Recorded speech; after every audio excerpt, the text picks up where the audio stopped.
The following is a conversation with Jason Singer, more well known as Michigander, who's been releasing music for close to a decade now and has a new album on the way. I had the pleasure of meeting Jason prior to the podcast on a short stay I had in Nashville, where he was kind enough to show me around for a little bit. In this podcast, we talk about mental health, music, switching labels, and just what it takes to be an artist in today's music climate. I hope you enjoyed the talk I had with Michigander. Okay, so excited to have Jason from Michigander, who is the lead singer, frontman of the band. And appreciate you being here and happy to have you on, man. How have things Thanks. been? Good. It's good to see you. Yeah, good to see you too. So I guess to kind of lead off, what would be 3 to 5-ish words that would describe your music to someone who's never listened to Michigander before? That's a good question. Very hard soft rock, maybe. Very, very hard Very soft heavy, rock. very hard soft rock. That's 3 words. That's cool. I like that. Yeah, so I guess in terms of kind of where you started, right? So growing up, what was the music that was on in your household? What were your parents listening to? What was the music that, made you want to make music yourself? My parents didn't really listen to a ton of music, truthfully. We kind of just listened to Christian radio in my family. That's what my family listened to, which is probably still the same thing. They still play now, I bet. But I think the music that got me into the stuff that got me into music was I remember going to the local library and being like renting CDs and then ripping those CDs onto my Dell laptop, and that's what I would listen to. And that was Death Cab and John Mayer and Norah Jones and Oasis, U2, just whatever was on the end caps of the CD rentals at the library in the early 2000s. That's all I really had. Yeah, I love that. So for me, growing up in a small area, we didn't even have CD rentals, so that Yeah. concept is brand new to me. I was very Mm-hmm. much the LimeWire ripping music Dude. off the internet Yes. life. Yes, absolutely. So I did that I so get much. I used to take the laptop to Tim Hortons because they didn't have Wi-Fi, and I would pirate music on LimeWire at Tim Hortons. yeah, love it. I would spend hours literally just organizing my Oh LimeWire, yeah, organizing how to get it onto the iPod. yeah. That was a solid part of my life back then. I used to Um, scan the CD covers to put into the library because I didn't have internet at home. I So I would just scan it. I love that. I was definitely not as I was using whatever, the pirated stuff would come with oh, ripped by whoever, and it would have their Yeah. picture there. I was Uh-huh. just using that. So funny. So I just want to also congratulate you on kind of your, signing with a new label. That Thanks, is man. huge. And so I guess how have things kind of been differently in terms of where you were at 6 months ago and now signing with the label? How have things been mentally, and how you doing there? Yeah, I think 6 months ago, in from a professional standpoint, I felt like I was still working on this record that I'm about to put out, and I felt very not prepared. Or I thought I was, but I mean there was still so much. Looking back 6 months ago, I didn't realize how much more work was going to go into it. Now that it's done, which is cool, that it's completely finished. But I think personally, 6 months ago, I started really really experiencing anxiety for the first time in my ever in my life, and I'm 30. I just turned 32, and so that was a whole thing. I think when you and I hung out in Nashville earlier this year, I was like, this is the worst. I'm what's up, dude? Nice to meet you. I'm dying. And now I feel I sort of feel like I'm on the coming out of that, and I've gotten the help I've needed through various things. Yeah, it's interesting because I feel like as I'm wrapping up the album, I'm also coming out of this fog I've been in for 6 months, 6, 7 months. Yeah. Yeah, it's funny how anxiety can do that. Like, I think I really first went through it probably like 6 years ago. I had like probably like a year-long bout where like it was kind of like that fog you talk of, where you're not sure what's going on, you're not sure how to move forward from it. Yeah. It only as of recently, like honestly, has it been really a lot better for me, going to therapy and getting kind of the help, I think everybody kind of needs at some point in their lives. So yeah, I'm glad you're Yeah. kind of coming out of that, and glad that life seems to be a little bit clearer, at least, because that makes all the difference. It's so confusing when you first like experience like physical symptoms of anxiety. I don't know if you've ever had those, but like Yes. in my chest, like I went to the emergency room because I thought I was having a heart attack, and I like went to the doctor multiple times, and they like ran all these tests, and like, you're good, dude.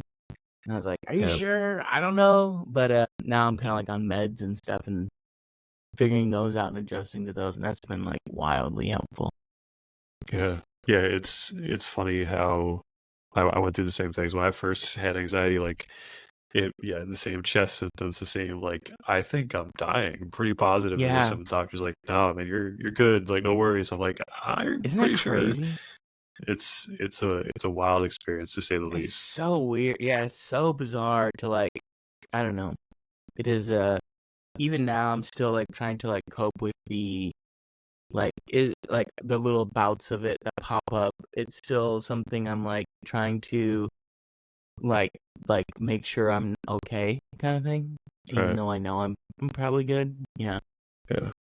it's Yeah. strange. So in terms of musicians, right, do you think there's like enough resources out there for artists and musicians going through like mental health issues? Do you think there's enough at hand, or could be That's a more? good question. I think there's always could be more for sure. I think there are some good resources. I don't know, like the thing about like musicians is there's so many different levels of musicians. There's like people like that are like, I'm a full-time rock star and like I play arenas and all that stuff. And that's like one Mhm. level of stuff. And then there's just so many levels. There's like people who are like weekend warriors. There's people like me who are like kind of like just getting by doing it. Probably should have another job, but don't have time, or like I don't have the time to do it. And so that is I think at different levels it's hard to like for these organizations to maybe like help with people or help people and help musicians. But it seems to be there are a good amount of resources. I know Music Cares, which is kind of Mm. sponsored by the Recording Academy. They help Right. a lot, and they will help with like paying bills and like getting you connected with people. And a lot of festivals now are like offering like free therapy at the festival. And I know it's not like Oh, someone you're gonna be with regularly, but when we were at Austin City Limits, there was like a therapist booth in the artist village. So if you were like going through it, you could be like, I just need to talk to somebody. And I think talking about it, I mean, even when you and I hung out and we talked about it, like that was so helpful for me just to like vocalize how I'm feeling and vocalize like like vocalize how terrible things can feel and be, and realizing that you're not the only one doing it. I work with a organization called Porter's Call here in Nashville, and they offer like counseling and therapy only to musicians. And that's geez. like one of the cool parts of like living here is like there's so many musicians here in Nashville, and so there's like a need for that. And so I am very fortunate to get to have a guy there, Chad, who I talk with regularly, and they have like groups of musicians, tons of different levels too. And I like go to a group thing too once a month, and it's been really, really life changing. Yeah, that sounds amazing, honestly, to be able to Yeah. have that group and that community, because you're Mm-hmm. right, like being able to talk to even one other person about it makes you feel so much better, and so much like you're not in this alone, and literally everybody goes through it. And once you have that Yeah. that realization that literally everybody goes through it, it's a little easier for sure. Totally. Big agree. So kind of on that same note, what is What do you find to be the most like draining part of, or the most uplifting part? We'll do kind of both of being an Yeah. artist. I think for me, it's both the same thing as both things. I think I was just talking to somebody about this yesterday. It's like touring is, for me at least, is like the most rewarding and exhausting part of being a musician. Now that people are like, there are so many years where no one was coming to my shows, but we were still doing them. And they were still amazing, you know? Like, it was still, like, we're in Boise, Idaho, and we're playing to 15 people. 15 people came to see my band play in Boise, Idaho. It's like, or like 50 people came to see my band play in Berlin. And it's like, that's amazing. That is so exciting. At the same time, it's like, you're on the road and away from your routines and your family and your friends, and like your normal life you're so far from that for so long. Like last year we did a 7-week run, which is the longest run I've ever been on. And we left a few days before Halloween and got home a few days before Christmas.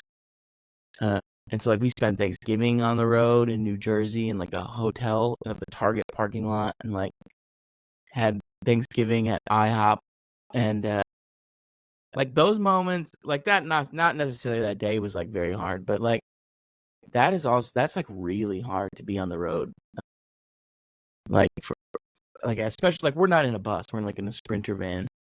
I think a lot of people think it's like glamorous, but like we load all our gear into a venue after driving 3 to 8 hours, set up, play a show, tear it all down, and go sleep in a hotel for like 6-7 hours, and then do it all again the next day. And we're not making bank either, so it's like it's not like Right. it's financially very rewarding, but it is. But at the same time, it's like that is the coolest part. It's like we get to be in a room with other human beings and have that connection with people, and like the way the internet is like that is kind of there. It's like a pseudo version of it, but like I feel very fortunate to be like in a room like physically with somebody, you know, like, and like hanging out with them is like so special, you know, like it's cool. Yeah, I get it. I love like that. I think for me, I'm kind of like in a very, very, very small scale of that, like where I go to shows and somebody's like randomly recognizes me as a person, Yeah. and it's a very odd feeling, and makes me still feel like, you know, I'm on doing the right thing and kind of making somewhat of a difference. And that at the end of the day, that's all that matters for me. But yeah, I think I couldn't imagine being away from family and normal routine, because I am so steeped in routine that being away for like 7 weeks at a time would be absolutely anxiety inducing for sure. I don't think I know how to operate as a human, even in the switch from going, you know, having a full-time job and then this turning into a full-time job. Like the amount of time it took me to build a new routine was inherently way too long probably, but finally there, and finally like in a routine to where it feels like I'm still valuable as a person, because I was so conditioned for this, like, you know, 40, 50, 60-hour work week that I was doing, to where now it doesn't feel like, you know, you're accomplishing 40 hours of work but still providing some type of value, I guess. Isn't that weird? Like the freelancer self-employed life. I don't It's think people very, talk very about that odd. as much, because you feel like you constantly have to be doing something. 100%. And me, so growing up in a family that, you know, my dad worked all the time, my mom worked all the time, and, you know, it's very much ingrained in you that you should be doing that as well, despite having gone to college and all that.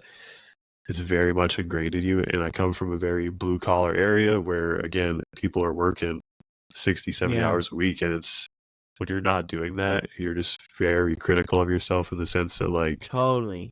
am I really, like, am I being a dirtbag right now because I'm not doing that? So overcoming that is probably it has to be the hardest part of doing this freelance and kind of working for yourself. It absolutely has to be the hardest part. It is weird. I think about all the time, because like like last week was super busy for me, and this week is kind of light, which is nice. But it's always. But then like I'll go on tour and I'll be like on the clock for 24/7. You know, so it's just kind of finding those balances, and also being like, I feel like you and I are similar, where we have to be doing something in order to like feel like what you said, like the value of your life. And if you're not doing it, you feel like just like a piece of crap. But Yeah. I'm really, that's a huge thing lately. It's just trying to be like, I don't have to do anything today. I can play video games. That's cool. I need to do that because everything else is so demanding.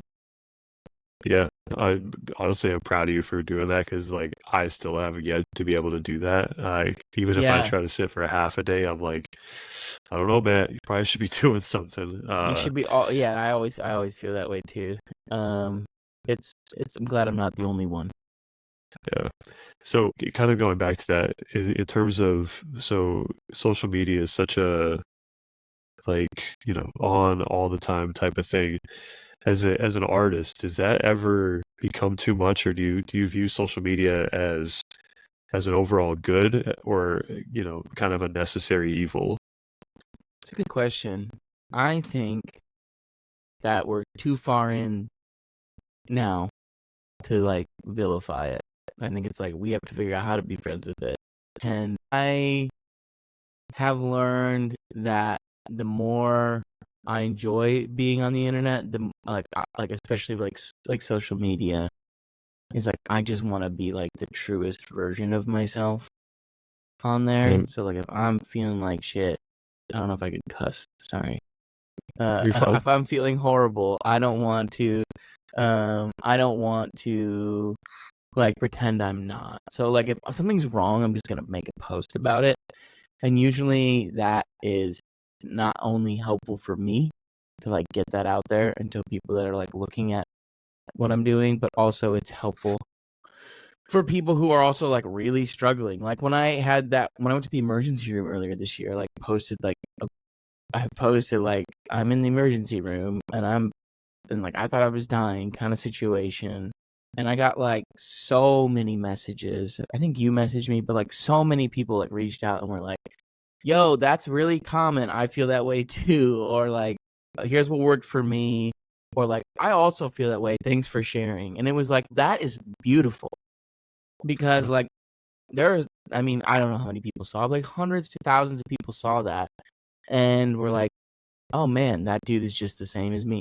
And like, that is what I think that's important to know is like, we're all just human beings and we're all just struggling and we're all just trying to get through things and have a good time while doing it. But knowing that everybody has similar struggles, I think that kind of like unites us as people, which is cool. Yeah. It's very easy to get lost in the negativity that social media can be sometimes. Totally. Like I went through this probably when I was probably like 4 months into doing TikTok, and I got kind of roasted for a take I had on some music on this like Tiny Desk concert that I really enjoyed. Hobo Johnson, like Love that one. I'll be right, honest. me too. I loved it, and I got absolutely like roasted online for it to the point where I'm like, I don't know if I could do this. Like I literally was like, maybe I'll just stop because that was probably the hardest Yeah. hate I had gotten to that point. But even to turn it around, like I started to really focus on the positive comments, and then I made a post, probably 2 years ago, roughly 2 years ago, about kind of like the same thing you did, where struggling mentally, and shared a story about a really dark time, and everybody was so kind and so supportive and understanding of the situation, and very warm, and it really changed my mind about it, and to the point now where like I really do want to share all those times I'm struggling, because you're right, you never know if someone's also going through it and it helps them, or if you can just make that difference in one person's day. I feel like I've done good enough. Totally. I totally agree. It's weird, but I feel like the more honest you are online, I think that's good. I also think it's important to call out people's bogus, like stuff too. Like there's like a fine line of being like just crazy political things that people believe and say on there. I'm just like, man, that sucks. So don't say that. Like I think that's important too. I mean I get a lot of I feel like I get a good amount of like DMs or comments like whenever I make some kind of pseudo political statement, I get a good amount of like, you stick to the music, buddy. I'm gonna unfollow you. I'm like, I don't care at all. I really don't care. Like, I would rather just be unapologetically me than try to be someone different just to make a guy buy a T-shirt for my show. Like, I don't care. Right. Yeah. That's very, again, like super proud of you there, because I struggle with that myself. So I live in a very, very, very conservative area, to say the least. You know, rural Pennsylvania is exactly what you would expect it to be in terms of its politics. So it's very, I've always like walked this line of not trying to get too deep into it, because I feel like I'll never change anybody's mind on such things. But you're right, maybe being just yourself is a little more freeing and a little more, you don't have to worry about it as much, I guess. Yeah, it is. The older I get and the more I don't care about what people really think, and I'm just trying to like make stuff that I'm proud of and be someone I'm proud of. And Yeah. I think that would make the younger version of me most proud of me. Yeah. That's a good quote. That's cut it, clip it. Cut it, clip it. Let's do it. So have things been, so you're signed with a new label, 30 Tigers. 30 Tigers, right? So have things been easier now that you're with that label? So were you with the label prior, or were you just fully I've been with the label. I've been with the label for like the last good amount of time. So there's no, as far as like easier go, the last label was really great. This label's very great. So there's no like, I don't have any like qualms against either one of them. Right. Good people at both. Just the time to move on to something new. And so far it's been awesome. I don't know when this will come out, but new music comes out in August, which is exciting. And then a bunch more music by the end of the year, and some more next year. So it's like, that is exciting, because this is my first full-length album, and that's been a challenge in itself to get together 12 songs that I really believe in that cohesively go together. Like in the past, I've only done EPs, which is like 5 to 6 songs. I think 6 is the most I've ever put out at once. And I mean, I wrote 50 songs for these 12-song records, so there's only 12 of them that like made the cut. So I think it's the best of the best out of what I've made over the last 2 or 3 years, and that's really exciting. And that's it feels really cool to have, like, not that I didn't have this before, but it just feels really exciting to have people like in my corner who are excited about like what I'm doing, and are like all about like my vision of what I want to do, which is a little trickier because I have to be sure of like what is my vision and like know exactly what it is I want to do. And so that has been a little more like on my plate, and being like, I need to be like sure of myself, because I don't like, they trust me, so I need to trust myself. And that's been a little strange, but in a good way. And I'm really excited to like continue the musical journey with them, because it's been very cool. Yeah. So you said you had 50 songs and you've narrowed it to 12. So yeah. What does that process look like, and when do you know, even when you're working on one song, when do you know like a song is, quote unquote finished, like ready to be picked or not picked for an album? Yeah, that's a good question. I think I wrote like a whole album, and I was like, this is what I feel like is good. These songs kind of go together. These songs kind of fit in the same world sonically and thematically. And then my manager, who I love, he was like, hey, I don't think you have, he said this like end of last year. He was like, I think you need to write some more. And I was like kind of pissed off at first. I was like, how dare you? But then I had like thought about it after a day, and I was like, why would I be mad at somebody for telling me to do more of the thing that I love doing? And so I was like, yeah, I have no problem writing more songs. And I'm really glad he said that to me, and I'm really glad I did that, because probably 4 of the songs that I wrote after that conversation are the songs that are, or 3 of them are like the singles. Yes. And that is that those are like the best songs in the album. So I'm glad I got pushed a little bit instead of pushing back on that. Isn't it funny how sometimes we're so, sure on what, we think our vision is and what we think, is good, and then it takes one person or, somebody you trust to be like, Yeah. maybe not, and then you can kind of produce some better things from it. I always think that's funny, just how we can our mind will kind of limit us to what we think versus what, maybe just a little bit of an outside perspective. Yeah, it's important to have those people in your life that'll shoot straight with you, but also it's important to be like confident in what you're doing. And there's also like a fine line between those things, because some people just like to like have an opinion to have an opinion. Some people just want to give like a mixed note on our song and be like, "Can you turn down that hi-hat?" And you're like, "Dude, I don't need to do that. That doesn't affect the song at all." So there, just stuff like that is like, it's just discerning what is good or what you want to take in, like hearing all the opinions and being like, these ones seem valuable to me and these are ones I agree with. But yeah, I don't know. No one is 100% right. And no one. These are all just opinions that you're getting from people, and that can be good and that can be bad. Because sometimes people can be like, "This is the best song you've ever made." And you're like, "Heck yeah, let's take it to radio," and no one cares about it. Right.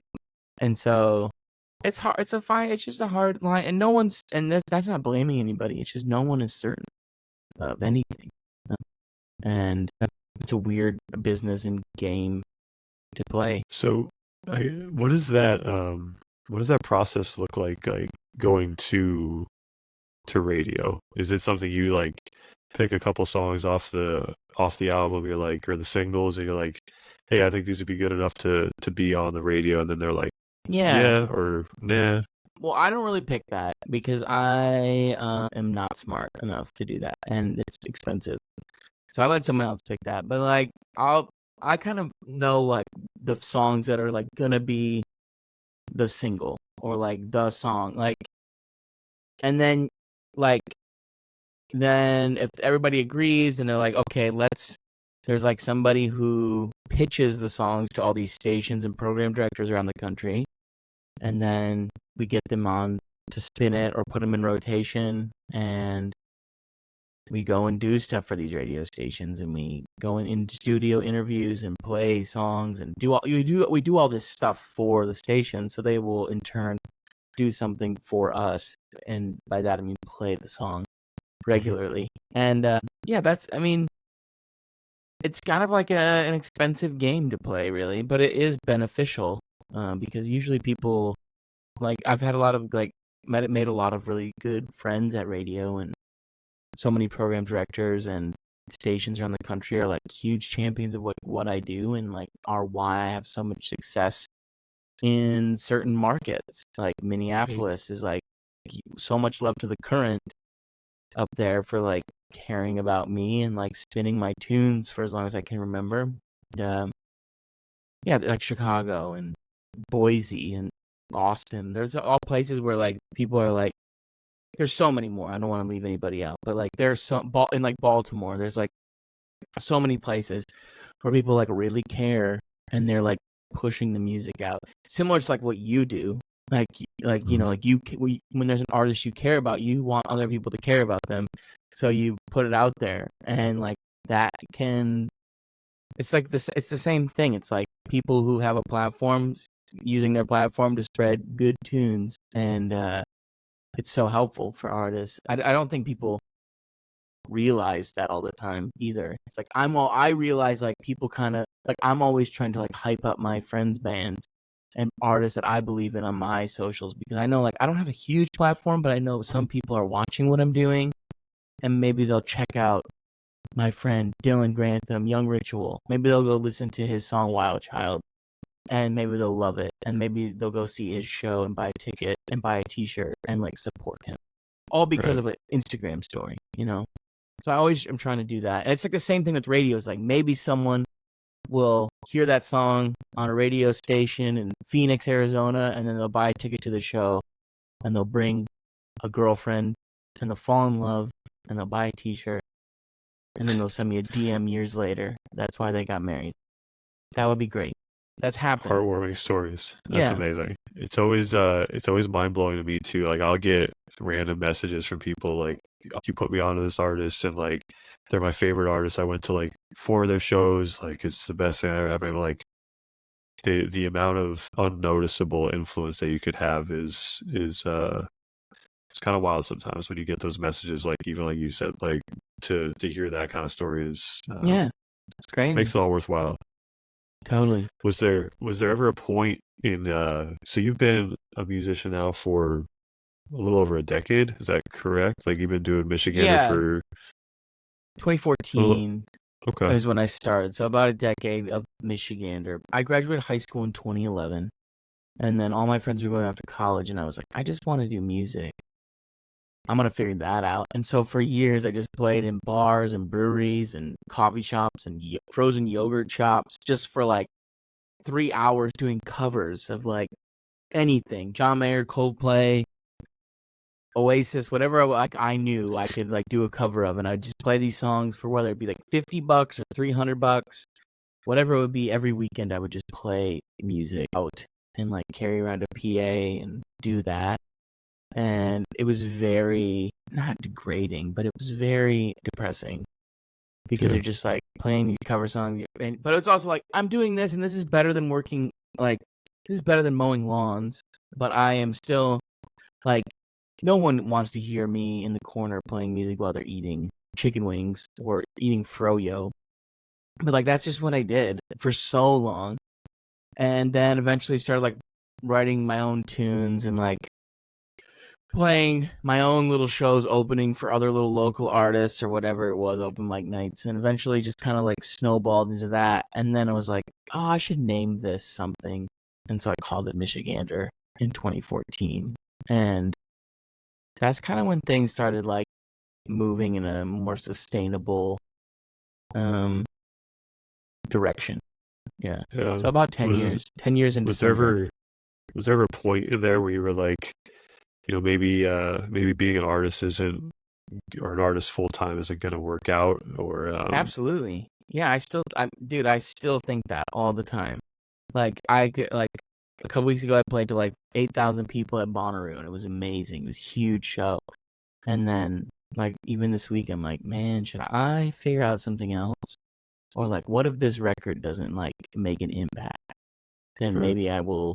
I don't know. Maybe I will do another job, or maybe I don't know. I always think that. I don't know if that ever will go away. Truthfully. Yeah, I think so. In a different way, I think that like almost just goes back to that freelancer thing where you're just always worried that the next thing isn't going to work out the way you wanted to, and it's going to result in you like having to revert back to things, and it's definitely scary. It is like a weird. It is weird, kind of being so certain of something, but at the same time feeling so uncertain of it. Yeah, it's strange. Yeah, I always like everybody asks me, at least around here, friends, family, like if you know I would go back to what I was doing prior, and like there's a point of me now where like I don't think I could. I would have to, like, this has been so rewarding in so many ways for me. I would have to find some kind of, you know, spot in music, I think, if I were to do like an actual non-freelance job at this point. Yeah. Well, I think you're very good at your job, and I'm a big fan of yours. I appreciate that. Really. Keep doing it. Yeah. Means a lot. So one of the favorite questions I like asking, you know, kind of anybody who makes music is the song you're most proud of, not necessarily your most popular song or you know, the most viral song, but just one that you made and it, you know, you feel really good about, you're proud of. As far as like release songs, I'll just do that instead of unreleased songs. But the song I'm most proud of is It's called East Chicago, Indiana, and I wrote that song strictly like I made my first EP, and I was thinking like I wanted every song on here to be like a 3 to 4 minute quote unquote single. I wanted to approach every song as if it's like a single that could be on the radio. And then I was like, except the last song, I'm just gonna make this song just for me. I don't think everybody's gonna like really love it, but it'd be a cool way to close an album. And I was like, this song just for me. Like that's what I'm doing. And I didn't really think anybody would connect with it that much. But in hindsight, it's the most streamed song on that EP. It's like one of my most popular songs, one of my most requested songs. It's not like a radio tune by any means, but like people really connect with that song for some reason, and it's always like such a good reminder to me that it's like just be yourself and do what you do for yourself, and like that's what people want as far as artistry goes. Like people want like the truest, rawest version of the artist. Like that's what I'm most excited about when I hear someone. I don't want like a flashy thing all the time. Like that's fun, but like I just want the realest thing, and it doesn't have to sound perfect. It doesn't have to like be perfect, but like some reason that's what connects the best with folks, and that's always that's a huge reminder to me. Like I always have that in the back of my head is like that song that you didn't think people were gonna like is like one of your most popular songs. So like just follow your gut and do something for yourself that makes you excited. I think that is why I'm most proud of that song. Because even my friends were like, "Man, that's okay, man. It's whatever." And now like they told me recently, like, "Remember when I didn't like that song?" I was like, "Yeah, that's fair." I heard an interview recently with I think it was Andy Richter, maybe Conan O'Brien's old co-host, and he was on a podcast, and he was talking about how he saw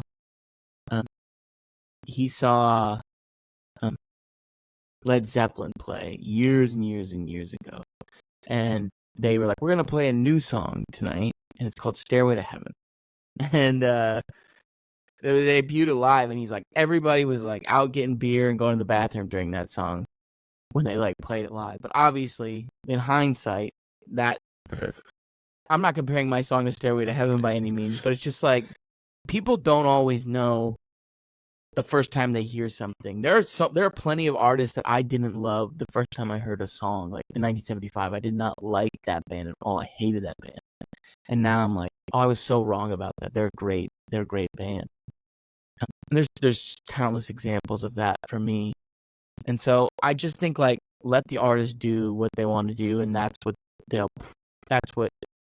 usually that's when the magic happens. Yeah. I had a very similar like experience with my now love of Mac Miller. So I had the opportunity. I was in college still. He came to our university to play, and he was still smaller at the time. And I think he had just released Kids, and so everybody was like, there were a few people that I knew that were really into it, and like I just couldn't get into it, and I wasn't a fan whatsoever. I was like, I wasn't really into it, and then 10 years later now, like I love Mac stuff, and that's so weird. Sometimes artists, just have to grow on you a little bit. I think that is like so important to like knowing that like, your taste can change, and like you can like things you maybe didn't like before. That's a great sign of maturing and growing up. Yeah, like I grew up on classic rock and I listened to a lot of like Metallica when I was a young teen, and not that I don't still enjoy them, but definitely my music taste has altered and grown and matured in different ways that version of Matt would never be able to comprehend it, I don't think. So yeah, it is funny how time can really change what you like and what you don't like and how you see things and understand music. And I kind of love being wrong now and like being proved wrong about like things like that. I'm just like, man, that's great. I don't care that I'm wrong. I'm glad that I was proved wrong, because now it's like something new for me to enjoy. And usually if a lot of people like something and you don't like it, you should give it some time and not shit talk it. Because I've been guilty of that for sure.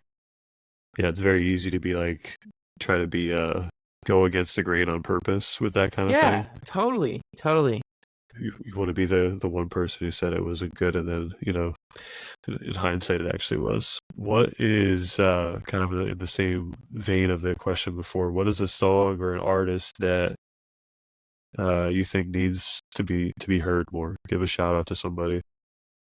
Besides my friend Dylan, who just released his song called Wild Child, Young Ritual is the band. The artist that I can't stop singing their praises because I just think she is like so good. And she is my friend, and it's very rare that I have like plenty of friends who make great music that I really enjoy, but for some reason, Abby Holiday, she's from Cincinnati but lives here in Nashville. We're good buds. We've toured together, and she just put out a new record. And I went to like a listening party the other day, and she is so good, and it's like really cool to like see her numbers grow, and like I feel like I've been like a day one supporter of hers, and I just like love what she's doing so much. Yeah, the whole world should know about Abby Holiday. Because they will eventually. What's a like a one or two song intro let me look real quick. to her music? Well, she has this new song. It's called The Price, and it's so good. And then like Sleeping Sculpture, that's on the new album too. That's really good too. I mean, like her most popular song is a song called Better by Now, and that song is perfect. But she's just so great. Abby Holiday with 2 L's in Holiday. Got it. Yeah, cannot recommend her enough. Sick. Well, I'm gonna give you a chance. I know you got an album coming up, a tour coming up. Let's plug yourself here a second before we wrap up here. I don't know when this is coming out, but new music in August. So that's soon. And then more new music. There's a lot of new music trickling out to the end of the year, and then a lot of new music in the top of the year. That's all I can say. But yeah, then we have a huge tour. We're playing with the Head and Heart next month, and then we have a headline tour. We're hitting everywhere in the United States. So if you want to see a Michigander show, chances are we're going to be near you. So hope to see you at a gig. Yeah, perfect. Well, again, I appreciate you taking time out of your day to chat for a little bit, and I'm definitely gonna catch you in Philly, and yeah, man, just appreciate the time. Anytime, Matt. You're the best. Appreciate it, man. Yeah.